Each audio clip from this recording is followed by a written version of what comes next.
ఈరోజు సూర్యాపేట జిల్లా నూతన్కల్ మండలం భూభారతి అవగాహన సదస్సుకి ముఖ్య అతిథిగా వచ్చేసిన గౌరవ మంత్రివర్యులు పొంగులేటి శ్రీనివాసరెడ్డి గారు, honourable minister for revenue, housing, information and public relations, government of Telangana.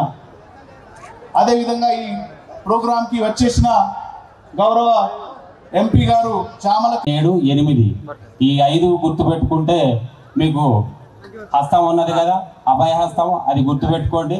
ఒకసారి ఆ 5 రూల్స్ మీరు మనసులో ఉంచుకున్నట్లయితే మీరు ఎంఆర్ఓ ఆఫీస్కి వెళ్ళి గట్టిగా అడగొచ్చు. పని కూడా ఖచ్చితంగా వాళ్ళు. తెలంగాణ రాష్ట్ర ప్రభుత్వం ప్రతిష్టాత్మకంగా ధరణిని రద్దు చేసి భూభారతిని ప్రవేశపెట్టడం జరిగింది.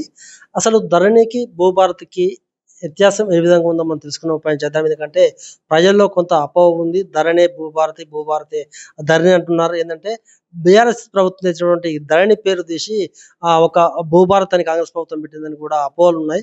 అసలు ఈ అపోహల్ని మనం మొత్తం కూడా ప్రజలకు వివరించే ఉపాయం చేద్దాం. ప్రస్తుతం మనం సూర్యాపేట ఆర్డీఓ వేణుమాధవ్ గారి దగ్గర ఉన్నాం. సార్ నమస్తే సార్. అసలు ధరణికి భూభారతికి ఉన్న తేడా ఏంటి సార్?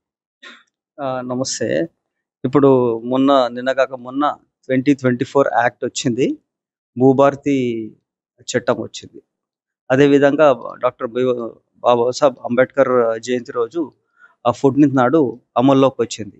సీఎం చేతుల మీద, మా ఆనరబుల్ రెవెన్యూ మినిస్టర్ చేతుల మీద ఈ యాక్ట్ అదేవిధంగా రూల్స్ అనేది అమల్లోకి వచ్చింది.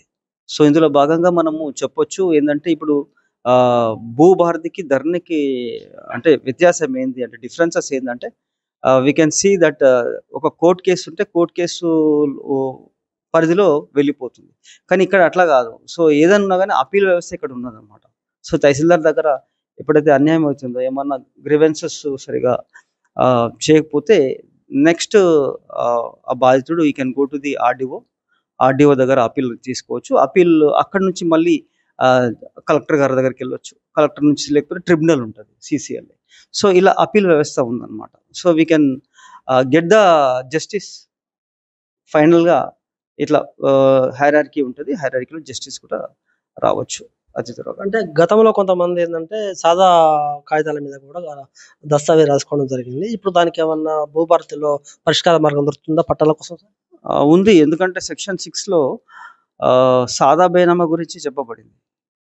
ఇందులో ఏంటంటే, ఇప్పుడు మనకు 12/10/2020 నుంచి 10/11/2020 వరకు ఏవైతే అప్లికేషన్స్ వచ్చినాయో, సో బిఫోర్ 2 జనవరి 2014 ముందు క్రయ విక్రయాలు అయ్యి 12 ఏళ్ళ ఏదైతే పొజిషన్లు ఉంటే, సో ఆ అప్లికేషన్స్ ఏవైతే ఉన్నాయో మేము ఎంటర్టైన్ చేస్తాము.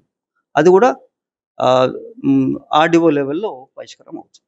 ముఖ్యంగా మనం చూస్తే ధరణిలో మా భూమి కబ్జాలో లేకున్నా కూడా కాగితాల మీద ఉంటే పట్టాలు చేయడం జరిగింది. ఇప్పుడు వాళ్ళు అందరూ కూడా కబ్జాల్లోకి వస్తున్నారు. మరి వాటికి పరిష్కార మార్గం ఏం లేదు. ఇప్పుడు రాష్ట్ర ప్రభుత్వం ఆల్రెడీ టేకన్ ద డిసిషన్ ఏంటంటే, ప్రతి ఊరికన్నా కానీ ప్రతి మండల్ కన్నా ఒక పైలట్ ప్రాజెక్ట్ ఆల్రెడీ స్టార్ట్ అయింది మండలాల్లో. So each and every mandal కూడా సేమ్ థింగ్ మన రెవెన్యూ సర్కిల్ లాగా చేసేసి వాళ్ళ అప్లికేషన్ ఎంటర్టైన్ చేసుకొని సమగ్రంగా విచారణ చేసి పట్టదారు పాస్బుక్ లాగానే వాళ్ళకు న్యాయం చేకూరొచ్చు. ఇప్పుడు జిల్లా కలెక్టర్ గారు ఏం చెప్తున్నారంటే, గ్రామంలోనే పరిష్కార మార్గం చూపిస్తున్నాము భూభారతికి అంటున్నారు. ఇటు చూస్తే ఎంప్లాయ్మెంట్ చాలా తక్కువ ఉంది. ఏమైనా కొత్త ఎంప్లాయ్మెంట్ ప్రభుత్వం పెట్టే అవకాశం ఉందని అనుకుంటున్నారా? గవర్నమెంట్ ఆల్రెడీ ఆలోచన ఉంది. సో గ్రామ లెవెల్లో కూడా మాకు సెక్రటరీలు రావచ్చు, అంటే విలేజ్ రెవెన్యూ స్టాఫ్ ఏదైతే ఉందో, లైక్ విఆర్ఎస్ ఎట్లా ఉన్నారో ముందు, అట్లా మాకు గ్రామ పంచాయతీ కూడా ఒక రెవెన్యూ విలేజ్కి ఒక ఆఫీసర్ గ్రౌండ్ లెవెల్లో కూడా రావచ్చు. ఇప్పుడే జిల్లా వ్యాప్తంగా మొత్తం కూడా దీని మీద అవగాహన సదస్సు కల్పిస్తున్నారు భూభారతి మీద. మొత్తం మీద మన రెవెన్యూ డివిజన్లో ఎప్పటి నుంచి భూభారతి స్టార్ట్ అవుతుంది, రైతులకు ఎప్పటి నుంచి న్యాయం జరిగే అవకాశం? ఆల్రెడీ ఇప్పుడు ఏవైతే ఆన్లైన్లో నడుస్తున్నాయి, కానీ ఏంటంటే మొత్తం రూల్స్ ఎనాక్ట్మెంట్, దాని తర్వాత దానికి స్టిక్ ఆన్ కావడం కొంచెం ఒక 1 monthలో స్టార్ట్ కావచ్చు మొత్తం ఏవైతే ఉన్నాయో. చివరిగా చెప్పండి, రైతులకు మీరు ఏం చెప్తున్నారు? రైతులకు ఏం హైరాణ కావద్దు ఫస్ట్ థింగ్. సో వాళ్ళ దగ్గర ఏదైతే కాయిదా ఉందో, వాళ్ళైతే పొజిషన్లో ఏదైతే ఉన్నారో వాళ్ళ దగ్గర ఏమన్నా ఉన్నా కానీ న్యాయం కావాలంటే they go to the door steps of tahsildar దగ్గర. అక్కడ అన్యాయం జరిగితే they can go to the RDO కూడా చూస్తారు. ఇప్పుడు ఆర్డీఓ కూడా ఒక పవర్స్ ఇచ్చారు. He can go to the field తర్వాత ఎంక్వైరీ చేసి ప్రాపర్ నోటీసెస్ ఇచ్చి న్యాయం జరుగుతుంది. అంటే మొత్తం మీద భూమి మీదకి పోయే సర్వే చేసే అవకాశం అయితే మెండుగా ఉంది. ఎస్, సర్వే కంపల్సరీ, పొజిషన్ చూసుకోవాలి, చుట్టుముట్టు రైతులతో మాట్లాడాలి, వాళ్ళ దగ్గర స్టేట్మెంట్స్ తీసుకోవాలి, అల్టిమేట్గా జస్టిఫికేషన్ అవుతుంది. సూర్యాపేట జిల్లా వ్యాప్తంగా భూభారతిపై మొత్తం కూడా అంబేద్కర్ జయంతి రోజు నుంచి ఇప్పటి వరకు కూడా అవగాహన సదస్సులు కల్పిస్తున్నారు. ఏంటంటే ముఖ్యంగా మనం చూస్తే భూభారతికి ధరణికి చాలా వ్యత్యాసం కూడా కనిపిస్తుంది. అంటే ధరణిలో మాత్రం ఎవరైతే భూమిలో కబ్జా లేకుండా పట్టా ఉంటే వాళ్ళకు పట్టాలు ఇవ్వడం జరిగింది. పెద్ద ఎత్తున కూడా అవకతవకలు ఏర్పడడం జరిగింది. పెద్ద ఎత్తున కూడా మిడిల్ క్లాస్ ఫ్యామిలీ ఎవరైతే మధ్యతరగతి కుటుంబాలు ఉన్నాయో వాళ్ళంతా కూడా చాలా మంది రోడ్డు పడడం జరిగింది.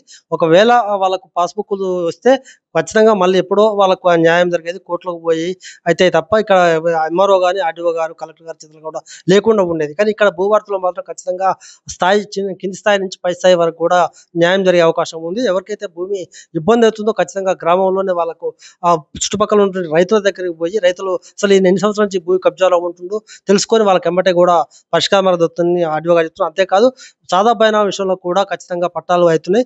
ఏ ఒక్క రైతు కూడా అధైర్యపడదు. ఖచ్చితంగా మీరు 12-13 సంవత్సరాలు కూడా భూమి కబ్జాలో ఉంటే మాత్రం ఖచ్చితంగా మీకు న్యాయం జరుగుతుంది కూడా ఆర్డీఓ గారు పేర్కొంటున్నారు.